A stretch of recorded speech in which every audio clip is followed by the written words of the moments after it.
If you're a Legend of Korra fan, you'll know that there are many things in the show it already does well. But I think there is one thing it does amazingly well that makes it stand out against other spin-offs and sequels. I'll be revealing that in this video, as well as talking my favourite season, episodes, characters, and the show's diversity. Let's dive in.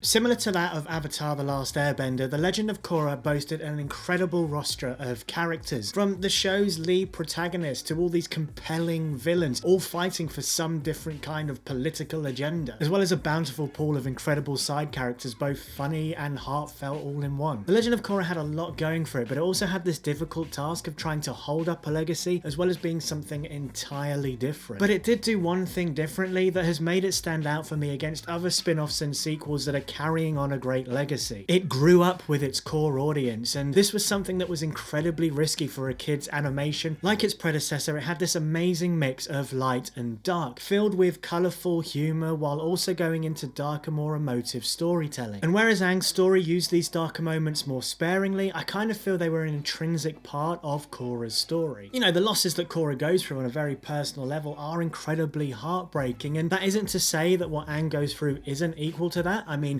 the genocide of his whole culture is horrible. But in all 4 seasons of Korra, she loses in some way to the main villain. In season 1, she loses her ability to bend. Granted, she does get that back. In season 2, she loses the connection to her past lives and the Avatar cycle is broken. And in season 3, she becomes paralyzed, as well as losing her will to fight. But then in season 4, she eventually rises above all that and becomes this incredibly strong Avatar. And again, that is only after she is firstly defeated by season 4's antagonist Kuvira, and she has gone back to see season 3's antagonist Zahir in order to get closure from their fight in season 3. And I really kind of feel that the show's willingness to continuously beat down its protagonist is where its success lies. And it's strange to think that, I know, like, why should enjoyment be found in seeing our protagonist continually beaten down? But I don't know, maybe I'm some kind of a sadist, or maybe it's that I just really love stories where our heroes don't always win, where they have to muck through stuff to find themselves by the end of it. And for me, this really reaches ahead when Korra meets Toph in the 4th season, and Toph sits down and teaches Korra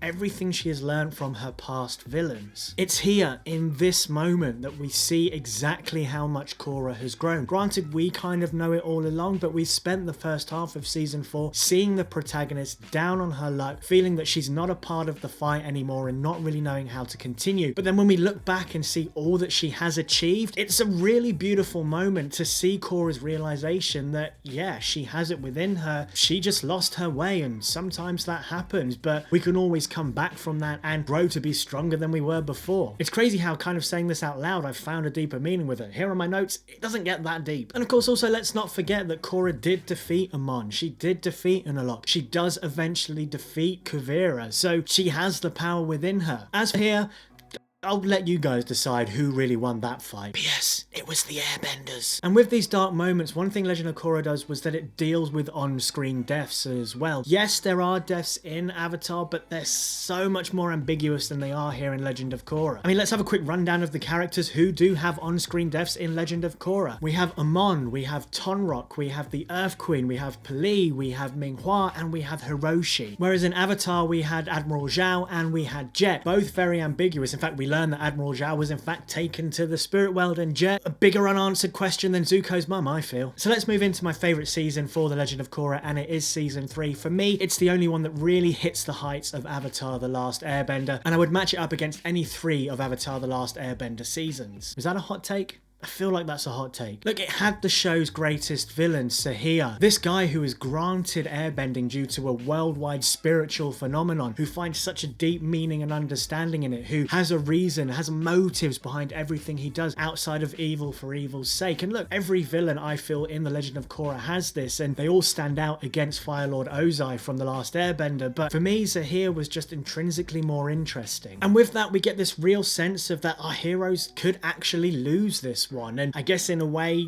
Korra does. And I kind of had a little think as well as to all the fights that we have in this season, and I'm pretty sure that every main character, every secondary character, I'm talking heroes, the good side, I'm pretty sure they all lose a fight with one of, if not all of, the members of the Red Lotus. This is how formidable these villains are, that every single character at some point probably loses a fight with them. I'm talking new characters, legacy characters, experienced benders, non-experienced benders. It's just incredible as to how powerful and how much of a threat and how high the stakes are and how much of an influence as well within the world that the Red Lotus have. And also we get to see the worldwide effects of what season 2 had with the whole harmonic convergence. We see that there is an actual shift in the world after such an incredible spiritual event. Yes, we have the obvious thing of spirits being back in the human world, but the airbenders coming back, something that I never really saw the show going in that direction, having a whole culture of airbenders again. And we get those moments with Tenzin where he sort of harkens back to Aang, thinking Aang would have loved to have seen this. And I honestly think it's a moment where we get the best connection to Aang in the whole of Legend of Korra. Sure, we actually physically see him in season 1. It was this moment, Tenzin feeling and thinking how Aang would react to see the airbenders back. That was when I was like, yes, Legend of Korra knows its roots. And look how I said earlier on in the video how I like the darker moments. The fact that season 3 finishes on a downer, that we see our protagonist at her lowest point, is the one time in television I really want to see what happens next. So my favourite episodes of The Legend of Korra, well, there's actually 3. I love The Ultimatum, Enter the Void, and Poison of the Red Lotus. Tell you, I could just go back and watch these 3 episodes and still feel all the emotion and character growth of the 2 and a bit seasons that come before them. And I've got to say, it really felt as if the Avatar universe was on steroids, because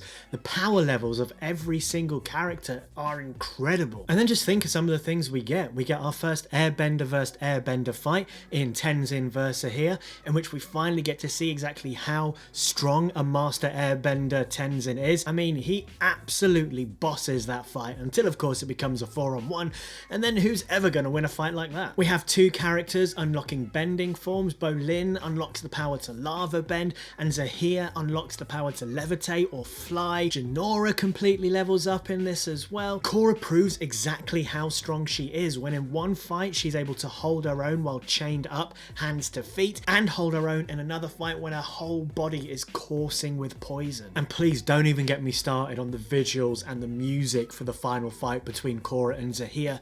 It is magnifique. No idea why I did that. And now moving on to my favourite characters as well. I've got 2. They are Varrick and Su Yin. I choose Varrick because he, for me, is the best comic relief in the whole show. He really does help the show change gears when he's introduced in season 2. And then my other favourite character is Su Yin, and she has 2 brilliant sides to her. She has that maternal side which she loves to mother and protect everyone she comes into contact with, and then she has that other side where she is complete no BS. She will do whatever it takes to get the job done. And of course I'm talking specifically that moment when she takes Pli out. I mean, bad ass. And also her fight against Kavira when she fashions herself her own armor. That was an incredible moment. Alright, so let's talk about the show's diversity, which of course it's amazing. For starters, we have a female protagonist who is the complete polar opposite to the protagonist who came before. And this is great because it means we have absolutely no hang-ups on the past story, and Korra is allowed to be this hot-tempered youth who turns into a very wise and temperate leader. You know, the Korra that shows mercy to Kavira at the end of season 4 is completely different from the Korra who goes and destroys a government office and messes up a police office when she breaks up with her boyfriend. I think Korra showed that girls and women can be brash and reckless and fierce, these attributes that usually get attributed to male characters. Here we had a female character doing those exact same things, and it was cool. And then also The Legend of Korra just generally inherited Avatar's mix of having strong female and male leads, as well as characters of all ages getting in and joining the fight. We have kids, teenagers, adults, and even some older characters all scrapping in. So it's these reasons and many more as to why The Legend of Korra hits place number 3 on the countdown of my top 10 favourite TV shows of all time. If this is the first video you've seen in this countdown, make sure you click this playlist right here so you can see more. And let me know your thoughts on The Legend of Korra. Did you like it? Did you not? I want to know. Let me know in the comment section down below. Until next time, Hakuna MaChatter.